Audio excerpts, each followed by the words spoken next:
Émilie, vous voulez réagir? Nous, on vient de prendre des nouveaux locaux. Ouais. Et j'avoue, il y a une verrière et c'est très végétalisé avec un mur végétal, etc. Et ça a beaucoup compté, moi, dans mes décisions d'aller là-bas. Et les équipes sont contentes parce que, en effet, on est dans une ambiance, on est dans quelque chose qui donne envie. Donc, je vous rejoins totalement. Et on est une petite entreprise.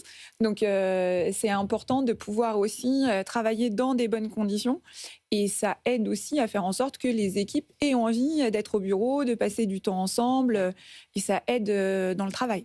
Émilie Corchia, votre spécialité notamment. Pascal nous dit: je suis agriculteur. On reste dans finalement la nature.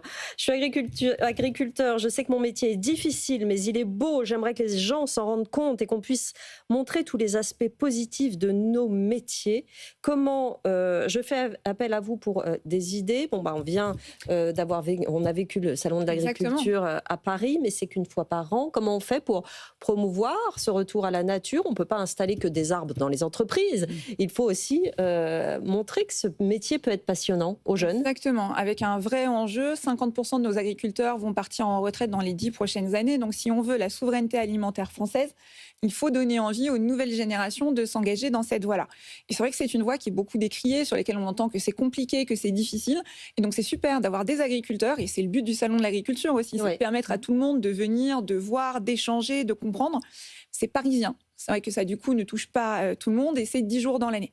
Mais ça a le mérite d'exister et c'est un très bon moment pour prendre la parole et pour montrer concrètement la réalité de ce métier. Ce que j'ai envie de dire à notre auditeur qui pose cette question, c'est qu'on peut aussi s'engager tout au long de l'année. D'ailleurs, nous, on recherche des agriculteurs pour venir compléter le pack de 1000 ambassadeurs de l'agriculture, de l'agroalimentaire, de la pêche et des territoires. Oui, parce que je rappelle que ce que vous faites, ce sont des rencontres entre les étudiants, les lycéens, avec ce genre de métier très tôt. Exactement. Pour donner le goût de ces métiers. On commence dès la 5e avec des profs qui peuvent faire venir dans la classe. Et l'enjeu qu'on a sur l'agriculture, c'est qu'il ne faut pas que ce soit uniquement dans les zones où on a des agriculteurs qu'on explique ce beau métier. C'est important qu'à Paris, dans les grandes villes et de partout sur le territoire, on puisse aller à la rencontre des jeunes et sortir des clichés qu'on peut avoir. Et donc expliquer. J'étais la semaine dernière sur le salon de l'agriculture avec des agriculteurs qui étaient là et qui disaient « Oui, mon métier, il est difficile. Oui, quand il y a la grêle, il n'y a plus rien et j'ai travaillé pour rien.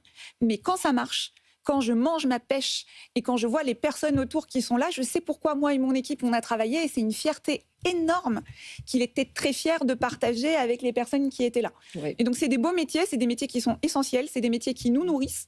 Et donc, du coup, j'invite Pascal et tous les autres agriculteurs qui nous écoutent à prendre la parole, à faire connaître ce métier, à s'engager pour que les nouvelles générations aient envie aussi d'y aller en toute connaissance de cause, parce que c'est toujours le point important pour que la Gen Z et les nouvelles générations restent dans un métier et y soient épanouies. Il faut qu'elles aient l'information de A à Z. Et donc, du coup, il ne faut pas se dire qu'on va s'amuser toute la journée. Non, c'est un métier difficile. C'est un métier difficile, mais c'est un métier qui est essentiel. C'est un métier qui est beau. Et c'est un métier sur lequel on va avoir des agriculteurs qui ont envie de passer la main et qui ont envie de former, qui ont envie d'accompagner et qui ont envie d'aider pour que ce qu'ils ont fait persiste et puisse continuer à vivre. Mais pardon, allez-y César. Mais vous faites ça pour les paysagistes ou pour les jardiniers? Oui, vous avez raison de poser la question. On accueille tous les professionnels, quelle que soit la filière. On a un tel enjeu de partage d'informations. On a un tel enjeu de transmission. On a un tel enjeu aussi de faire en sorte que nos jeunes, où qu'ils soient sur le territoire, peu importe qui sont leurs parents, que ce soit des filles ou des garçons, parce que c'est un enjeu aussi. Plus de filles dans ces secteurs-là, c'est essentiel. S'ils n'ont pas les personnes autour d'eux, s'ils ne les connaissent pas, s'ils ne peuvent pas les rencontrer, ils n'iront pas dans ces voies-là qui sont des voies d'avenir, qui recrutent et sur lesquelles il y a des opportunités. Donc, moi, j'appelle de manière plus large, vous me donnez l'occasion, merci, tous les professionnels à donner de temps en temps une demi-heure, 1 heure de leur temps pour expliquer. Moi, je crois que César veut participer à My Job Glasses. Il me semble avoir compris ça. On en parle après, je vous aide. Non, mais nous, on le fait même pour des personnes qui ont des handicaps. Oui. Parce qu'à travers les plantes, à travers le jardinage, tout simplement, à travers la terre, ça permet, et en ce moment d'ailleurs, cette semaine, on a une personne qui a un handicap assez sérieux et qui est sur une terrasse, tout près d'ici, en train de travailler avec les équipes. Ils sont suivis par une personne on va dire, qui les encadre... comment je peux dire de façon permanente, médicale. Un petit peu, oui. Médicalement. Médicale, pour suivre un peu, parce qu'il y a des choses un peu dangereuses. Et justement, ça permet à ces gens-là de découvrir des métiers où les gens ne peuvent absolument pas s'imaginer que jardinier, ça débouche sur des métiers de création. Nous, on a un bureau d'études, on fait de la 3D, on fait des projections, vous voyez votre bureau aujourd'hui et demain, vous le voyez en 3D. Et tout ça, ce sont des métiers qui sont pas très, très connus. Hein. Et c'est extrêmement important en cette période de Parcoursup et même avant. Les voies professionnelles, les voies qui permettent d'aller vers ces métiers sont des voies qui ne sont pas suffisamment connues et qui ne sont pas suffisamment valorisées. On va toujours avoir tendance à dire, maintenant, tu es bon à l'école, va en seconde générale, qu'est-ce que tu vas aller dans cette voie-là? C'est faux. C'est des métiers qui recrutent. On a des biais d'éducation, même en tant que parents. Hein. Ah, mais les parents, les jeunes, les profs. Et c'est pour ça que maintenant, on permet dès la 5e aux professeurs de faire venir, il y a des heures qui sont mises dans les cours pour qu'en 5e, 4e et 3e, les jeunes puissent découvrir des métiers et qu'on fasse venir les professionnels dans la classe. Une semaine. Émilie, c'est exactement ce que j'allais dire. C'est-à-dire qu'on parle beaucoup de la Gen Z. C'est vrai qu'il y a des choses qui sont changées parce que ça vient de la Gen Z. Ouais, ils nous poussent un peu. Mais en fait, on en bénéficie tous. Quelle que soit la génération, on est tous plus heureux d'être dans des locaux qui sont sympathiques que d'être dans des locaux qui sont ternes et pas bien équipés. De manger bio et de s'occuper des arbres. Exactement. En fait, ce que je veux simplement dire par là, c'est que la Gen Z, ce qu'elle fait de différent, c'est qu'elle dit tout haut ce que tout le monde pense tout bas. Elle fait bouger les choses et elle a moins peur. L'enjeu qui fait vraiment la différence, c'est que la Gen Z, elle va dire ce qu'elle pense, et si ça ne plaît pas, tant pis. Alors que les générations d'avant étaient peut-être plus dans la réflexion, osaient moins, etc. etc. Mais non, la réflexion était là, hein, mais c'est juste le dialogue. Exactement, elles osaient moins. Oui. Là, finalement, on bénéficie tous de ces nouveaux modes de travail, de ces avancées d'une certaine manière aussi. Et est-ce que ça n'a pas toujours été comme ça? C'est-à-dire qu'en fait, les avancées, si on revient 20 ans en arrière ou 30 ans en arrière et qu'on parle d'une nouveauté, est-ce qu'à l'époque aussi, on ne disait pas « Oh là là, ces petits jeunes, ils viennent tout changer ». Donc j'ai un peu l'impression qu'on parle toujours des jeunes et qu'ils viennent nous bousculer, etc. Mais finalement, ça nous fait avancer, ça nous remet en question. Et c'est aussi ça, j'ai l'impression, innover, avancer et se challenger. Elisa nous écrit: en tant que mère de famille, je suis convaincue que les métiers d'alternance contribuant au bien-être et au développement des employés sont ceux du futur. J'aimerais savoir comment mon fils pourrait intégrer ce type d'entreprise et quelles sont les démarches à suivre pour y accéder. Je pense que c'est pour vous ça, Émilie. Toujours la même chose. Moi, ce que je dis, c'est aller rencontrer, aller échanger, aller comprendre comment ça marche. Parce que, pareil, on a des idées dans la tête et c'est pas la réalité.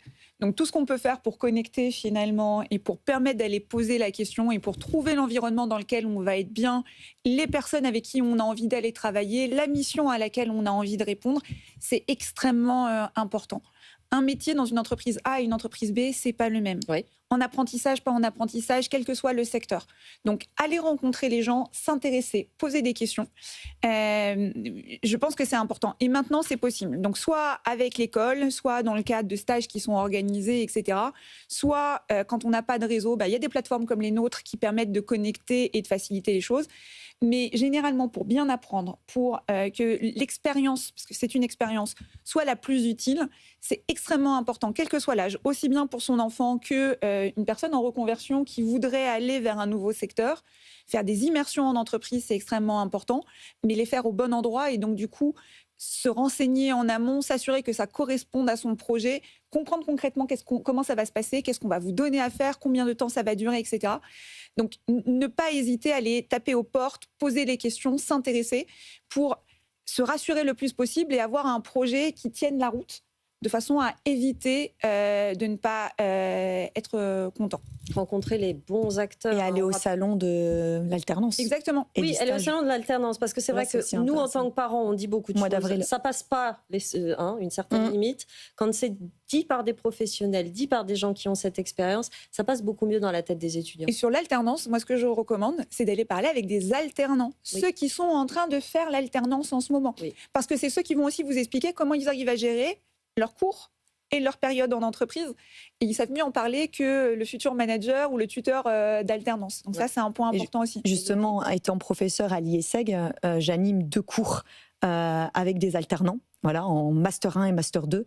Et je perçois la richesse, justement, de ces étudiants, à la fois en termes d'efficacité, parce qu'ils sont 3 semaines en entreprise, 1 semaine à l'école. Donc voilà, hein, ils ont cette capacité, et ils doivent l'avoir, de travailler rapidement, d'être efficaces. Et ils sont vraiment aussi dans le concret. Et je pense qu'aujourd'hui, c'est vraiment la voie royale. Nous, à l'IESEG, on a augmenté par 2 les promos en apprentissage, en alternance, parce qu'on s'est bien rendu compte qu'aujourd'hui, le rapport à l'apprentissage est complètement différent. On n'est plus uniquement dans l'abstrait, on doit être dans le concret. On doit donner à nos étudiants, les nourrir en leur remettant des problématiques liées au monde de l'entreprise pour ensuite les faire réfléchir d'un point de vue théorique. Oui. Et donc ça, c'est une vraie force. Et puis bien évidemment, on a des entretiens de recrutement à l'école avec des étudiants qui candidatent pour aller dans cette voie-là. Tout le monde n'est pas capable de le faire parce qu'il faut aussi une force de travail, parce qu'ils ont le même programme, d'accord, et ils ont le même diplôme. Maturité, hein, même maturité. Et puis trouver aussi le stage en allant au salon de l'alternance, en échangeant avec d'autres alternants. Et puis l'école les aide aussi à trouver les stages parce qu'on a aussi le réseau des alumni, des anciens. Tout à fait. Et c'est à tout niveau l'alternance aussi, c'est un point important à dire. On parlait des alternants seniors l'autre jour. Exactement, donc il y a à tout âge, mais il y a aussi, vous pouvez faire de l'alternance dans les CAP, etc. Donc en fait, en gros, ce que je veux dire par là, c'est que ce n'est pas réservé aux étudiants de grandes écoles, master, etc. Sur la voie professionnelle, l'alternance est la clé pour vraiment comprendre le métier et y aller. Donc c'est une énorme opportunité. Et puis ça se voit aussi, un DRH, un recruteur, va préférer à la fin prendre quelqu'un qui a déjà une expérience professionnelle, qui a déjà fait le métier, qui a une première expérience par rapport à quelqu'un qui n'a pas eu cette opportunité-là. Donc c'est vrai que l'alternance, ça permet aussi de bénéficier d'une formation dont qu'on ne peut pas toujours payer, et en plus ça professionnalise. Donc c'est vraiment la formule gagnante.